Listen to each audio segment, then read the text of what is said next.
Want to know how permanent brows can make over 50s look 10 years younger? Get PMU brows wrong on more mature skin and they can be left with blue, blocky or severely unnatural brows. I've worked on thousands of clients and specialise on more mature skin, including women well into their 80s.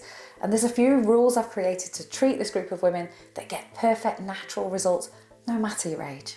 I help permanent makeup artists level up their skills and businesses with simple explanations. And if you want to work with me, then click the link in the description. Right, let's crack on with great brows for the over 50s.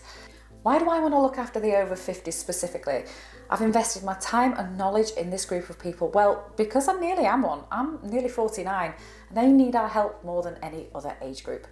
These are not all old ladies, at least I don't feel like an old lady, but biology does have an effect on the hair, skin and muscles as we enter our 50s that will definitely change how we need to perform the techniques to get amazing natural results. So how do the brows change as we age? I get so many women coming to me for help because their brow hair is completely different from when they were in their 20s and it totally changes their face.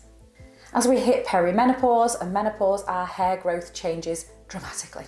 We get hair where we don't want it, but where we do want it, often our hair becomes more sparse. The hair itself can become coarse and wiry and refuses to lie in any kind of pattern. The eyebrows are the feature on the face that tie all the other features together, so as they become more sparse, the face loses structure and it's incredibly aging. Giving these brows some structure, fullness and mapping them in the right place to give a natural lift can take 10, 15 years off a client, but the biology of someone in the 50s upwards can create issues if we don't know how to treat them properly. So what's happening to the skin as we age? So as we hit our 50s, the skin changes very quickly. It loses the chemicals that make it stretchy, collagen and elastin. So the skin is much more fragile. It also gets thinner.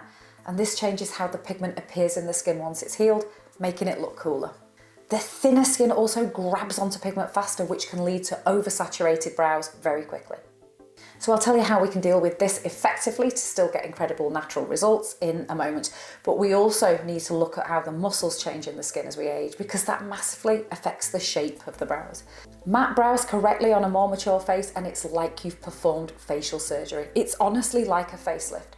But their facial muscles are so much different to, say, a 20-year-old. We often think of muscles getting less strong and dense as we age, but what we're going to see in a lot of more mature women when we come to map the brows is actually the opposite. All people have a more dominant side to the muscles in the face, and we can have strong muscle pulls to one side at any age. But as we live longer with this muscle asymmetry on one side, the muscles get more fixed in that position, and we will very rarely treat an elderly lady without strong asymmetry.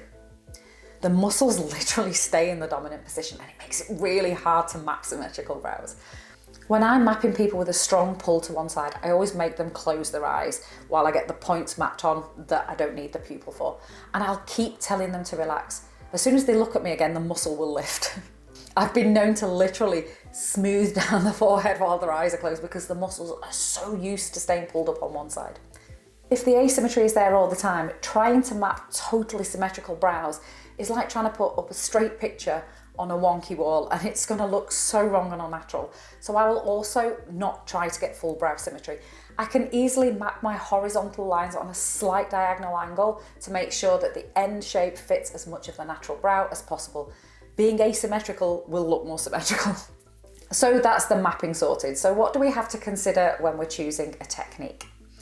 As we know now, the older the client gets, the thinner the skin is, so it's very easy to go too deep on a much more elderly client. For this reason, we shouldn't be microblading an elderly client. Now, that doesn't mean that no people over 50 can have microblading, but the older the skin, the less good a technique it is.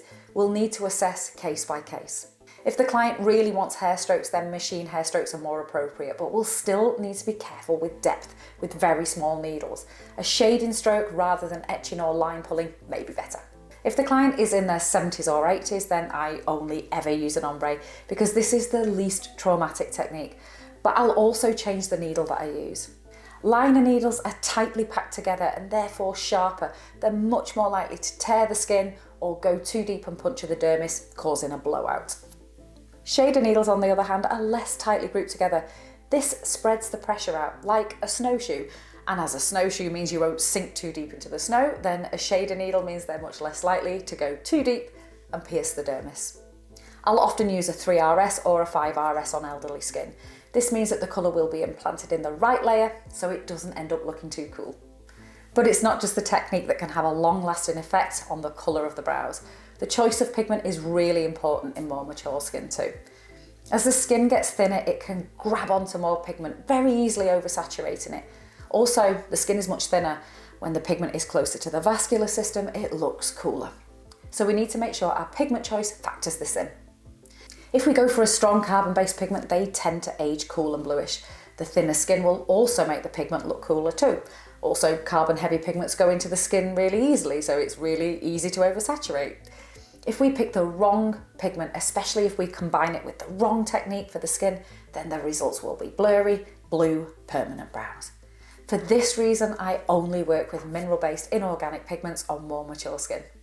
I want the results to be sheer and more natural, and also to fade more so that we can keep adjusting the brows to the face as it changes with age. For very mature skin, I will also counteract the strong grabbing of the pigment by the skin by diluting the pigment up to 50%. This is going to make oversaturation really unlikely. When we're choosing pigment for the skin though, we also need to take into account the other factors that can affect the long-term heal. It's not just the age of skin that affects it. Oil, melanin and the temperature of the skin all affect the long-term heal. We need to assess how we think the skin will heal with skin colour theory, and for that I made this video here.